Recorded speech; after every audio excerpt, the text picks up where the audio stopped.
Hello guys, so paano ba mag-set ng oras dito sa ADB 160 natin? Yan, turuan ko kayo guys, sakto itong ADB 160 natin ay hindi na i-set up after ng pa-maintenance natin. So binabaklas kasi yung panel niyan, pagbalik niya nagbabago na yung oras. So open natin na itong toggle switch natin, then makikita nyo itong dalawang button left and right.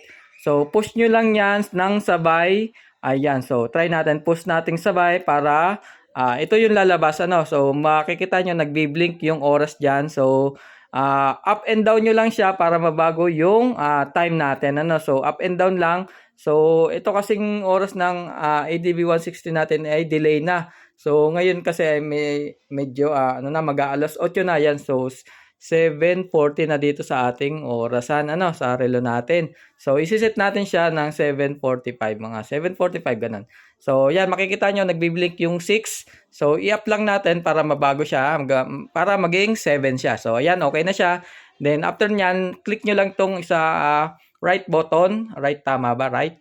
Yan. So, para mabago naman yung minutes. Yan. So, i-up nyo lang siya hanggang makuha nyo yung tamang oras. Ano? So, set natin siya ng 7:45 or gano'n na.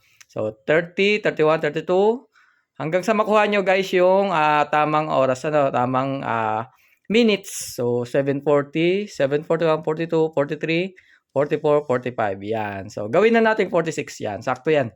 7:46 though. Okay na siya. Pindutin nyo ulit tong button na right. Then, para mag-okay. Then, lalabas to. Ito naman siya sa light niya, light modes ng ating panel board. Kung gusto niyo mas maliwanag or sakto lang yan, pwede niyo siyang bago-bagawin. Ano, up and down niyo lang, up lang para mabago yung light mode niya. No? Kung gusto niyo mas malinaw, yan standard, maliwanag siya. So after niyan, back niyo lang siya, ayan, para bumalik doon sa dati. Ano? So ayan, at goods na yung ating panel board. Okay na yung oras natin. Ganun lang kabilis mag-set ng oras natin, guys. Thank you and ride safe.